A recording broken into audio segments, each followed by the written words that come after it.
아름다운 축복입니다. 아멘. 6월이 시작되었습니다. 6월 한 달도 하나님의 큰 사랑과 은혜와 축복이 여러분 가정 속에 충만히 임하기를 주 이름으로 축복합니다.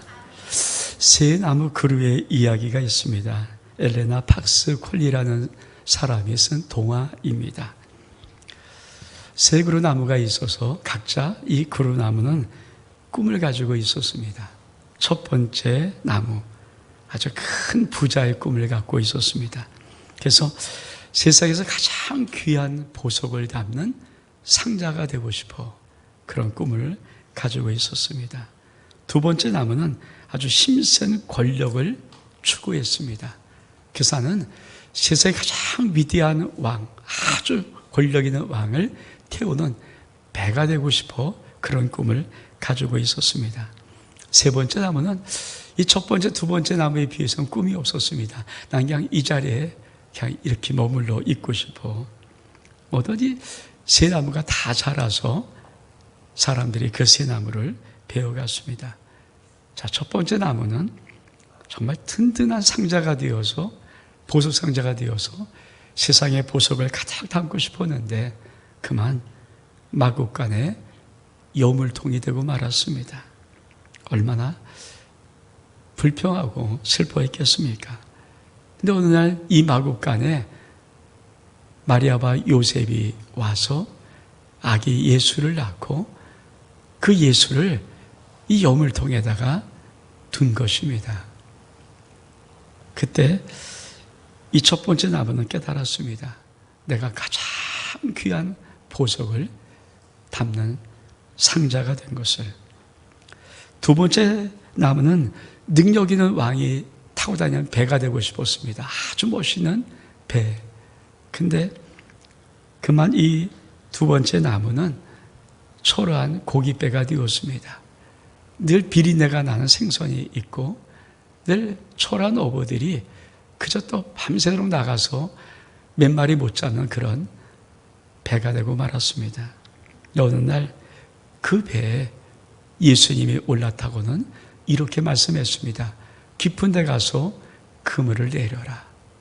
이 두 번째 나무는 비로소 깨달았습니다. 가장 위대한 왕 예수님을 태운 배가 되었던 사실을. 세 번째 나무는 자기 원하는 모습이 아무것도 없었습니다. 이 자리에 있었으면 좋겠다. 근데 그는 십자가가 되었습니다. 그리고는 하늘과 가장 가까운 곳에서 영원히 하나님을 바라볼 수 있는 나무가 되었습니다. 여러분, 우리 모두는 꿈이 있습니다. 근데 여러분, 그 꿈이 다 이루어졌나요? 그 어릴 때 모든 꿈들이 다 완성되었나요? 어쩌면 우리가 예수를 믿는다는 믿음은 참 중요한 것을 우리가 알려줍니다. 혹시 내 꿈은 이루어지지 못했을지라도, 내가 바라는 인생대로 그렇게 못되게 살아가지 못했을지라도 우리는 분명히 하나님이 원하시는 어떤 방향으로 살아가도록 하나님이 축복하신다는 것입니다. 저는 성령의 시리즈 설교 3번을 작성할 때 마지막 설교의 제목을 예수님처럼, 예수님 같은 마음의 감동을 받았습니다. 예수님처럼, 예수님같이. 우리 하나님이 우리의 일생에, 우리의 모든 괴, 화려한 놀라운 꿈들 이루지는 않았을지라도 어쩌면 우리의 모든 인생을 통해서 우리 하나님은 예수님처럼, 예수님같이 살아가는 그 멋진 인생을 만들어 갈 것이기 때문입니다. 우리 말씀 볼까요? 고린도서 4장 7절의 말씀, 시작. 우리가 이 보배를 질그릇에 가졌으니 이는 심히 큰 능력이 하나님께 있고 우리가 있지 아니함을 알게 하려 함이라. 그렇습니다. 우리 이 땅을 살아가면서 우리 안에 큰 보배 예수가 있으면은 설사 내가 바라는 꿈을 다 이루고, 어렸을 때 꿈 많잖아요. 대통령 될 거야, 나 장관 될 거야, 과학자 될 거야, 나 의사 될 거야. 근데 사실 그 꿈을 이루는 사람이 몇 명 될까요? 그러나 예수를 믿으면 우리는 그런 화려한 꿈, 그런 어릴 때 멋진 꿈들을 이루지 못할지라도 우리 안에 보배를 가진 이 예수님이 우리의 삶을 예수님처럼 닮아서 살아갈 수 있도록 만드는 것입니다. 사도 바울은 그래서 이렇게 말합니다. 우리 말씀 볼까요?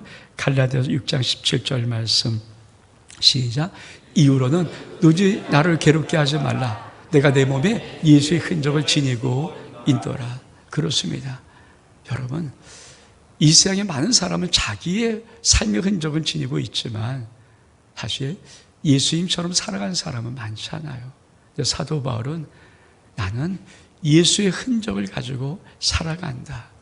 어쩌면 우리 하나님의 꿈은 우리가 이 땅에 화려한 내 꿈도 이루는 것을 원하겠지만, 그러나 더 중요한 것은 우리가 어떤 삶, 어떤 모양에 살든 간에 우리 속에서 예수 그리스도의 아름다운 흔적이 나타나는 복된 삶, 그것이 아마 하나님께서 우리에게 원하시는 삶일 것입니다. 그래서 사도 바울은 이렇게 한번 고백하고 있습니다. 우리 말씀 볼까요? 빌립보서 1장 20절 말씀 시작.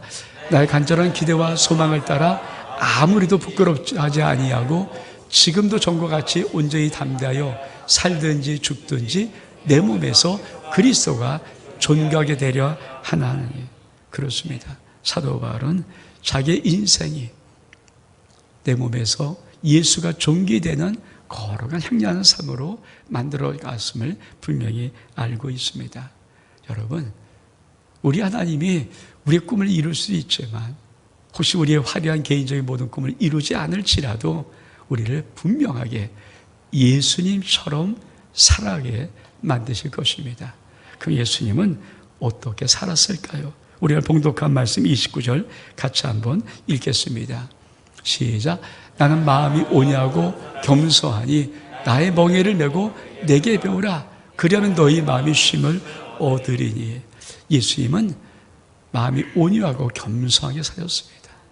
여러분, 세상을 보면서 어떻게 느끼나요? 저만 느끼는 건가요? 세상을 한 발짝만 나가면 참 거칩니다. 그리고 무서워요. 싸납습니다. 전 세상을 보는 느낌이거든요. 그래서 참 조심해야 되죠. 쉽지 않죠. 거기다 조금이라도 어떤 이익이 걸려 있으면요, 굉장히 싸납고 무섭고 거칩니다. 이게 세상 사람이에요. 근데 여러분, 예수님은 어떤 인생을 사셨는가? 온유하고 겸손하다. 온유는 부드럽단 말입니다. 많은 사람들을 다 포용할 수 있고 넉넉히 받아들일 수 있습니다. 여러분, 스펀지 물을 잘 흡수하는 것처럼 온유의 성품은 뭐로? 스펀지 같은 성품을 많이 합니다. 어떤 사람이 와도 부고니 품어줄 수 있는 그런 것. 근데 세상은 사실은 그렇지 않습니다. 예수님은 성령의 열매를 닮은 그 아름다운 인격으로 온유하고 겸손한 인생을 살았습니다. 근데 성경은 우리에게 두 가지를 가르쳐 줍니다. 세상에 육체의 열매를 맺고 사는 인생과 성령의 열매를 맺고 사는 인생을 가르칩니다. 우리 말씀 볼까요? 갈라디아 5장 19절 21절 말씀은 육체의 열매를 맺는 인생입니다. 시작. 육체는 분명하니 곧 음행과 더러운 것과 호색과 우상숭배와 주술과 원수 맺는 것과 분쟁과 시기와 분쟁과 당지는 것과 분열함과 이단과 투기와 술 취함과 방탕함과 또 그와 같은 것들이 전에 너희가 경계한 것 같이 경계하오니 이런 일을 하는 자들은 하나님나라를 유업으로 받지 못할 것이요. 사실 육체의 일을 우리는 세상에서 늘 보고 있는 일입니다. 저렇게 살지 않는다고 말할 수 있습니까? 세상은 자꾸만 저렇게 변해가는 모습을 가지고 있습니다. 그러면 성령의 열매를 맺는 인생은 어떤 것일까요? 우리 갈라디아 5장 20절 23절 말씀 시작. 오직 성령의 열매는 사랑과 희락과 화평과 오래 참음과 자비와 양성과 충성과 온유와 절제니 이 같은 것을 금지할 법이 없느니라. 여러분, 만약에 내가 살아간 내 주변 친구들, 내 이웃들, 내 가족들이 전부 다 사랑, 희락, 화평, 오래 참음, 자비, 양성, 충성, 온유, 절제 이런 인격의 열매를 맺고 사는 정말 멋진 사람이라면 그 천국 아니겠습니까? 무슨 싸움이 일어나고 무슨 다툼이 일어나고 무슨 갈등이 일어나요? 여러분, 내가 살아간 삶의 그 자리의 이웃이 정말 사랑스러운 사람들, 온유한 사람들, 화평한 사람들, 여러분, 이런 사람들만 잔뜩 있다 그러면 그 삶이 얼마큼 아름답고 귀하겠습니까? 근데 요새는 아파트 사는 사람들은 아파트에서 조금만 쿵쿵거려도 마음이 조마조마합니다. 왜? 아래에서 올라갈까봐, 올라올까봐. 특별히 아기를 키운 사람들은 참 어쩔 이만큼 스포츠를 깔아놓고 이만큼 뭘 깔아놔도 조금만 쿵쿵거리면 단박 올라옵니다. 똑똑똑. 여러분, 누가 화평한 사람이 있습니까? 누가 사랑스러운 사람이 있습니까? 누가 온유한 사람이 있습니까? 아주 그렇지 않잖아요. 여러분, 하나님께서 우리들에게 바라는 예수님처럼이란 삶이 무엇일까요? 바로 이런 성령의 열매를 맺는 아름다운 사람. 여러분, 믿을 때 성령을 받았는가? 그리고 성령이 충만한가? 그 주님이 우리가 성령의 충만한 삶을 살아가기 시작하면 나는 내 화려한 꿈을 혹시 이루지 못할지라도 내가 근사하게 꿈던 어린이 그 모든 꿈을, 그 로망을 성취하지 못했을지라도 분명한 것은 우리가 정말 예수를 잘 믿고 살면 하나님은 우리의 인생을 예수님처럼 나는 마음이 오냐고 겸손한 그 인생으로 살아가게 하시는 거예요. 그래서 NIV 성경은 The fruit of the Spirit is love, joy, peace 이렇게 나가요. 단순습니다. 왜냐하면 성령을 받으면, 내가 성령을 따라 살아가면 성령은 내 안에서 아름다운 성령의 열매를 맺는데 그 나무의 뿌리도 하나요, 나무 줄기도 하나고 성이라면 하나이기 때문에 거기서 이것도 저것도 아름답게 맺혀간다는 것입니다. 여러분, 그래서 우리는 이 땅을 살아가면서 참 이런 삶이 중요합니다. 우리 말씀 볼까요? 갈라디아 5장 16절 말씀 시작. 내가 이러니 너는 성령을 따라 행하라. 그럼 육체 욕심을 이루지 아니하라. 저는 예수님처럼이란 이 말의 의미가 뭐냐면 하나님은 우리가 예수를 믿으면 이 땅을 하나님이 만들고 싶은 아름다운 삶의 모습이 있어요. 그것이 예수님처럼 예수의 향기를 드러내는 귀한 삶입니다. 그래서 성경은 이렇게 말합니다. 우리 말씀 볼까요? 빌립보서 2장 5절 말씀 시작. 너희 안에 이 마음을 품으라. 그 그리스도 예수의 마음이니. 저와 여러분이 예수의 마음을 품고 예수의 향기를 내면서 이 땅에 예수님처럼 마음이 온유한 자로 살아가고 성령의 9가지 열매를 맺으면 설사 내가 화려하게 내 꿈을 다 이루지 못했을지라도 내가 그렇게 높은 위치에 어떤 성공을 이루지 못했을지라도 하나님은 새 그루나무처럼 자기의 원하는 꿈이 아니라 하나님이 이루고 싶은 아름다운 삶으로 만들어 가실 것입니다. 두 번째, 예수님같이. 우리 한번 오늘 봉독한 말씀 두 절을 한번 읽겠습니다. 시작. 수고하고 무거운 짐진들아 다 내게로 오라. 내가 너희를 쉬게 하리라. 나는 마음이 온유하고 겸손하니 나의 멍에를 메고 내게 배우라. 그러면 너희 마음이 쉼을 얻으리라. 여러분, 우리 하나님은 우리에게 예수님처럼 살기를 원하실 뿐 아니라 예수님 같이 살기를 원하십니다. 예수님이 어떻게 사셨을까요?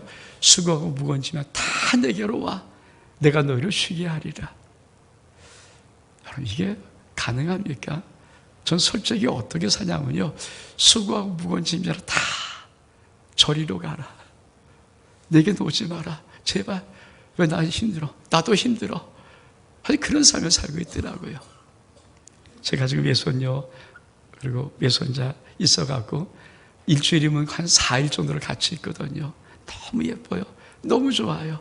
우리 소망의 소원이 소명이가 참 예쁘고 좋아요. 근데 이놈들이 울고 떼쓰고 막 그럴 때는요, 오지마. 나도 모르게 그 예쁜 아이들조차도 힘든 거예요. 나도 할 일이 있고 하고 싶은 게 많은데 이놈들이 있으면요 힘들어요. 전 여러분, 예수님이 그 이 말씀하신 것, 수고하고 무거운 짐진 자들아 다 내게로 오라. 여러분, 이 말씀은, 이 예수님 같이란 말의 의미가 뭔지 아십니까? 예수님이 이렇게 초청할 수 있을까요? 삶에 능력이 있어서 그래요. 우리 왜 그것이 힘들어할까요? 왜 저리로 가라, 오자, 이거 오지 마라, 나도 힘들다, 왜 말할까요? 우리 삶의 능력이 없잖아요. 여러분, 삶의 능력이 없으면요, 사실 조그만 거는 얹어줘도 그거 큰 짐 돼요. 더 무거워요. 근데 삶의 능력이 있으면, 여러분, 그 능력이 있으면요, 예수님처럼 수고하고 무거운 짐이야 다 내게로 오라, 이렇게 요청할 수 있어요. 예수님은 성령의 능력의 삶을 사셨습니다. 성령의 능력에 그게 충만했기 때문에 그 능력이 있는 거예요. 그래서 거절 안 하고 다 오라고 초청할 수 있습니다. 여러분, 예수님의 능력이 어떤 능력이 있을까요? 우리 말씀 보겠습니다. 고린도서 12장 8절로 10절의 말씀 시작. 지혜의 말씀, 지식의 말씀, 믿음, 병 고치는 사, 능력 행함, 예언, 영변불멸함, 각종 방언 말함, 방언들을 통역해 함. 그렇죠. 저런 9가지 성령의 아름다운 능력의 은사가 있어서 예수님의 삶에는 능력이 있었습니다. 그래서 사람들을 오라고 초청할 수 있는 거예요. 여러분, 하나님이 우리들에게 바라는 게 뭘까요? 인생은 정말 짐지기 싫어합니다. 인생은 정말 많은 사람들이 혼자 다른 사람의 짐을, 여러분, 가족의 짐도 힘든데, 가족의 짐도 때로 무거울 때가 있는데, 여러분, 다른 사람의 짐을 지고 싶은 사람이 어디 있습니까? 단 한 명도 없습니다. 근데 여러분, 우리 하나님은 우리들에게 예수님같이 살아갈 수 있는 삶의 능력이 있기를 원하는 거예요. 여러분, 우리들의 삶이 화려하지 못할지라도, 우리 삶이 탁월하지 못할지라도, 세상이 모든 우리의 꿈대로 성공을 다 이루지 못할지라도 하나님이 우리에게 바라는 놀라운 삶은요, 우리 한 사람이 다른 한 사람을 도울 수 있을 만큼 살아갈 수 있는 힘이, 능력이 삶에 있기를 원합니다. 그 어떻게 가능합니까? 우리 말씀 보겠습니다. 우리 고린도서 12장 7절의 말씀 시작. 각 사람의 성령이 나타내시면 유익하게 하려 하심이라. 우리가 그래서 믿을 때 성령 받았습니까? 물어보고, 지난주에 성령 충만합니까? 물어봤던 거예요. 내 속에 성령이 임하시면, 내 속에 성령이 나타나시기만 하면은 놀라운 것은 다른 사람을 유익하게 할 수 있는 놀라운 의대의 능력들이 생겨납니다. 그러면 이 유익이란 단어가 어떤 단어입니까? 유익이란 단어는 원어로 쉔페르입니다. 쉔페르인데 도움이 되다. 더 중요한 것은 두 번째, 형통이다. 여러분 아십니까? 왜 많은 사람들이 인생에 수고하고 힘들까요? 불통이어서 그래요. 시원하게 뚫려오는 이게 없어서 그래요. 그러니까 그만 무거운 거죠. 하루 살면 사는 것만큼 짐들이 쌓여가요. 그게 인생의 짐 아닙니까? 우리 나이 들면 자기도 모르게 이 주름살이 자꾸만 생겨요. 왜요? 이 피부가 탄력이 있지 않아서 그렇죠. 마찬가지예요. 우리가 힘이 있을 때 모르겠지만 힘이 빠지고 나는데 인생의 짐은 이상하리만큼 점점 무거워집니다. 여러분, 근데 형통이 뭡니까? 그 모든 무거움을 뻥 뚫어주는 거예요. 맡기는 모든 걸 뻥 뚫어주는 것. 여러분, 이게 쉔페로예요, 쉔페로. 성령이 나타나기 시작하면 놀라운 것은 우리 삶의 모든 막힌 것이 뻥 뚫려주는 삶의 능력이 나타나기 시작합니다. 예수님이 바로 그 능력으로 사람을 도우신 거예요. 그 다음에 뭡니까? 선이라는 뜻, 선. 굿네스입니다. 여러분, 선이라는 게 뭔지 아십니까? 우리가 하나님의 능력이 임하면요, 모든 것은 합력하여 선을 이룹니다. 예수 믿는 놀라운 축복이 뭘까요?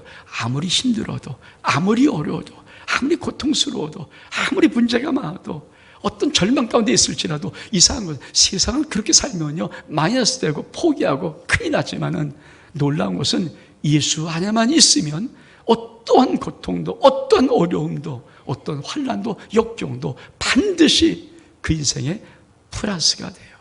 그게 예수 믿는 놀라운 축복의 은혜예요.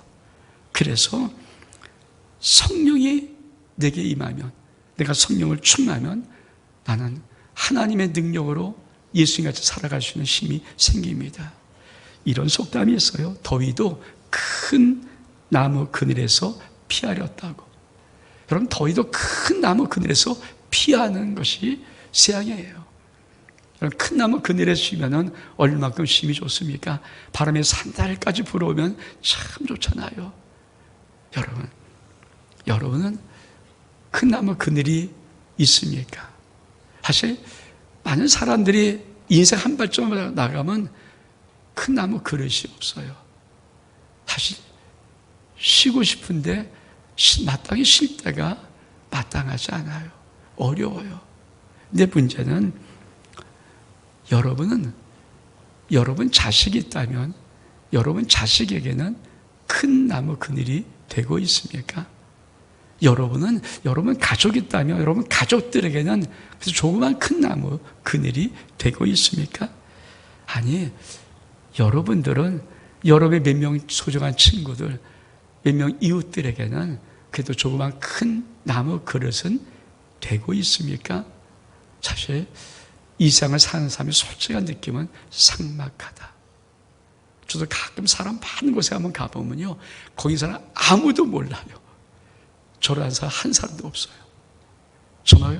정말 그 많은 사람이 혼자밖에 없다는 걸 느낄 때 사실은 이 세상이 바로 그런 모습 아닙니까? 쉴 데가 없어요. 제가 이 설교를 준비하면서 새벽에 노래 두 곡과 찬양한 것이 자꾸 이게 중얼거렸어요. 저는 사실 세상의 노래를 많이 모릅니다. 목사이니까 아는 것도 많고. 그런데 옛날에 좀 불렀던 것들, 그리고 내가 좀 깊이 들었던 것들, 그것이 두 노래가 자꾸만 이렇게 입에 붙어서 자꾸 노래하게 되더라고요. 제가 한번 그 첫 번째 노래를 한번 들려드릴게요. 그러니까 소개해 줄게요. 여러분, 김종환의 사랑을 위하여. 이렇게 한 소리 이렇게 시작합니다. 이른 아침에 잠에서 깨어 너를 바라볼 수 있다면. 근데 여러분, 사실 김종환은 굉장히 목소리가 허스키해요. 사실은 이렇게 부르지 않고 엄청나게 허스키 소리로 부릅니다. 근데 제가 이 노래는 제가 부부사랑 세미나를 참 많이 다니면서 정말 많이 들었고 불렀던 노래예요. 제가 한번 그 가사 몇 줄을 한번 읽어드릴게요. 이른 아침에 잠에서 깨어 너를 바라볼 수 있다면 세상이 우리를 힘들게 하여도 우리들은 변하지 않아. 내가 아플 때보다 네가 아파할 때 내 가슴은 철르게 했고 오래 두어도 진정 변하지 않는 사랑으로 남게 해줘요. 전 부부사랑 세미나 가서 참 이 노래를 많이 불러봤어요. 근데 솔직히 말하면 이런 남편이 어디 있어요? 여러분, 이른 아침에 잠에서 깨어 아내를 바라볼 때 흥분된 마음으로, 두근두근 거린 마음으로 그렇게 인생을 산 남편이 몇 대입니까? 없어요. 없을 것 같아요. 그런 흥분된 가슴. 나이가 들어도 이른 아침에 잠에서 깨어 너를 바라볼 수 있다면, 그 흥분된 그런 가슴을 갖고 있는 남편이, 아니, 내 남편이 있어요? 없어요.所以 그런 남편이 이 땅에 몇 명 돼요? 있긴 있겠죠. 근데 몇 명 될까요? 그러지 않아요. 저는 제 하나 지금 한 39년을 살아가고 있거든요. 저는 정말 참 오랫동안은 제 아내 800개하고 같이 잠을 잤어요. 근데 어느 순간 팔이 아프더라고요. 손을 잡고 잤어요. 손을 잡고 참 오래 잤어요. 잘 때 꼭 두 손 같이 손을 잡았어요. 근데 지금은요, 손 잡기도 힘들더라고요. 자꾸만 저도 모르게 진짜 서양 사람 말대로 이렇게 자꾸만 등이 돌려줘요.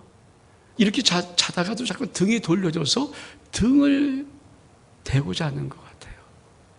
여러분, 이른 아침에 잠에서 깨어 너를 바라볼 수 있다면 이 노랫말처럼 그렇게 살아가는 삶, 그런 인생의 행복을 누린 사람이 과연 몇 명 될까요? 여러분, 남편 있으면 남편 떠오르면 그 남편이 정말 이런 남편일까요? 그러지 않을 수있어요. 많이 그러지 않을 거예요. 자, 두 번째 가사. 윤복희의 여러분. 그렇죠? 네가 만일 괴로울 때면 내가 위로해 줄게. 저는 윤복희 여러분을 들은 것보다 더 강하게 들었던 것이 임재범의 여러분이에요. 보니까 2011년이라고. 나는 가수다라는 프로그램이 있었고, 제가 오디오 프로그램 참 많이 보기 때문에 그때 임재범이 이걸 부를 때 충격을 받았어요. 제가 엊그제 같은데 오늘 확인해 보니까 2011년도 5월 달이더라고요. 임재범이 나는 가수다에서 이 여러분을 불렀을 때, 정말 여러분, 네가 만일 괴로울 때면 내가 위로해 줄게. 네가 만약 서러울 때면 내가 눈물이 되리. 어두운 밤 험한 길을 걸을 때 내가 너의 등불이 되리. 허전하고 쓸쓸할 때 내가 너의 벗이 되리라. 나는 너의 영원한 형제요, 나는 너의 친구야. 사실 윤복희는 이 가사 쓸 때 주님을 생각하게 썼다는 말이 있어요. 근데 사실 그 세상에 부르잖아요.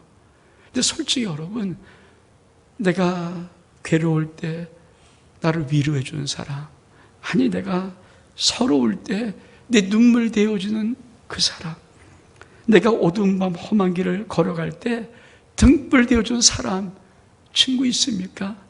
없어요. 세상에 정말 그런 친구가 있을까요? 아니요, 없어요. 세상은 민독이 발등이 지나고요, 친구보다 큰일 날 때가 더 많아요. 오히려 뒤통수 치는 친구가 훨씬 더 많아요. 이 세상은요, 정말 이렇게 어두운 밤 외롭고 힘들어 걸어갈 때 내가 등불 되어주는 소중한 친구, 우리 주변에 없어요. 허전하고 쓸쓸할 때 내가 너의 벗대 주리라, 없어요. 나는 너의 영원한 형제야, 영원한 친구야, 이런 말하는 사람 솔직히 우리 주변에 없어요. 일평생 살아도요, 이런 친구 한 명 얻기도 힘들고요. 아니, 없어요. 여러분, 그게 세상 아닙니까? 근데 제가 세 번째 찬양 하나를 내 속에서 계속 중얼거렸어요. 그 가사를 한번 읽어볼까요? 자, 가사 시작. 힘들고 지쳐 낭망하고 넘어져 일어날 힘이 전혀 없을 때 조용히 다가와 손잡아 주시며 나에게 말씀하시네.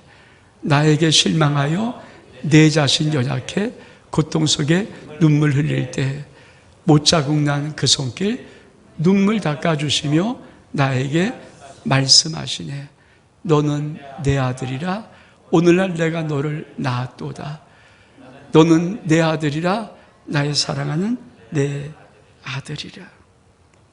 크리스찬이 뭔지 성도가 뭔지 아십니까? 솔직히 앞에 이른 아침에 부를 남편 없고요, 그런 남편 없고요. 네가 나에게 외로울 때면 그 불러도요, 그런 진정한 친구가 없어요. 떠오르질 않아요.